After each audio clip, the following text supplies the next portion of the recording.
Hi అండి, నమస్తే. Welcome back to Ammaji foods. ఈరోజు మీకు నేను గవ్వలు చేసి చూపించబోతున్నానండి. గవ్వల్లో మైదా కాకుండా గోధుమ పిండి యూజ్ చేస్తున్నానండి. ఇక్కడ మైదా అంత మంచిది కాదని చెప్తారు కదండి, అందుకని మైదా నేను వాడలేదండి. గోధుమ పిండి 2 కప్పులు తీసుకున్నానండి.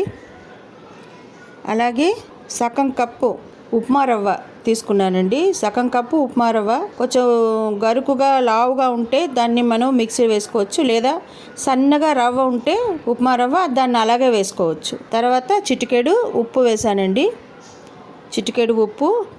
ఆ తర్వాత నెయ్యి ఒక 2-3 స్పూన్లు మనం వేసుకోవచ్చు.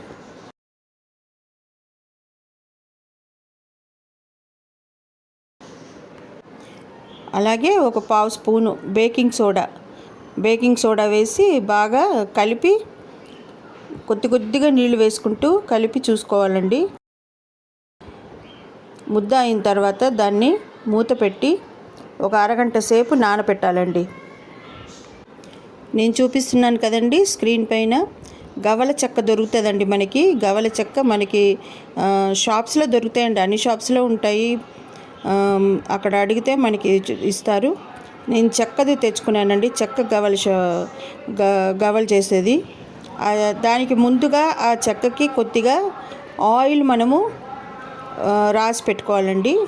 రాసి పెట్టుకున్న తర్వాత అది ఆ చెక్క అనేది అలాగ నానుతూ ఉంటుంది. ఆ చెక్కకి ఆయిల్ వేసి రాసిన తర్వాత ఈ అరగంట అయిన తర్వాత ఈ ముద్ద మనం ఏదైతే కలిపి పెట్టుకున్నామో అది చిన్న ఉండలు చేసుకుంటూ, నేను చూపిస్తున్నాను కదండి స్క్రీన్ పైన, అలా చేయాలి.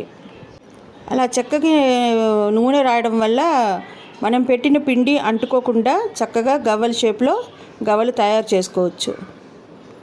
అదిగోండి చిన్న గవ్వలు మనం పీట పైన ముద్దను పెట్టి చిన్న ఉండల కింద చేసి ముద్దలు పిండిని పెట్టి గవ్వల షేప్లో మనం తయారు చేసుకోవచ్చు.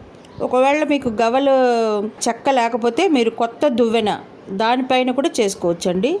అదిగోండి నూనె కాగిన తర్వాత చేసినవన్నీ కూడా ఒకసారి చేసుకుని అవి మనం చక్కగా నూనెలో దోరగా వేపుకోవచ్చండి. సిమ్లో పెట్టి కాకుండా మరీ హైగా కాకుండా మీడియంలో పెట్టి మనం వేపుకోవాలి కలర్ వచ్చేదాకా.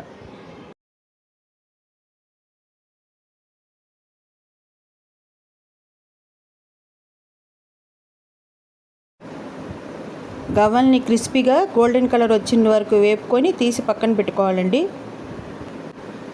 2 కప్పుల గోధుమ పిండికి 2 కప్పుల బెల్లం పొడినేసి మనం పాకం పట్టుకోవాలండి. ఇప్పుడు ఒకవేళ ఎక్కువ తినేవాళ్ళైతే ఎక్కువ బెల్లం 2.5 కప్పులు 2.25 కప్పులు కూడా వేసుకోవచ్చు. ఇలాచీలు 4 ఆ బెల్లం పొడిలో వేసి కుమ్మి పెట్టానండి. అప్పుడు అది కూడా వేసేసాను మంచి వాసనకి. బెల్లం పొడి మునిగే వరకు నీళ్లు పోసుకొని మనం పాకం పట్టుకోవాలండి.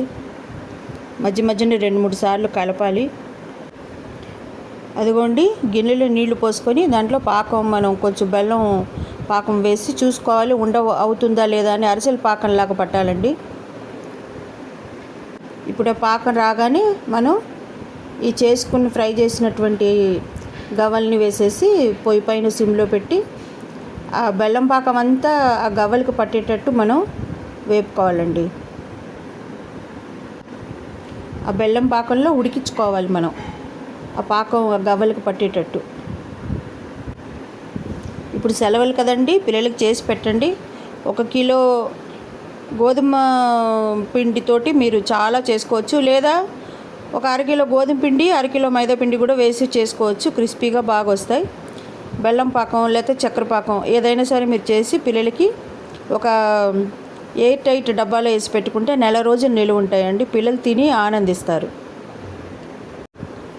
ఈ వంట అందరికీ తెలుసండి, కాకపోతే తెలియని వాళ్ళు చూసి నేర్చుకుంటారని నేను చేసి చూపిస్తున్నాను. బాయ్ అండి.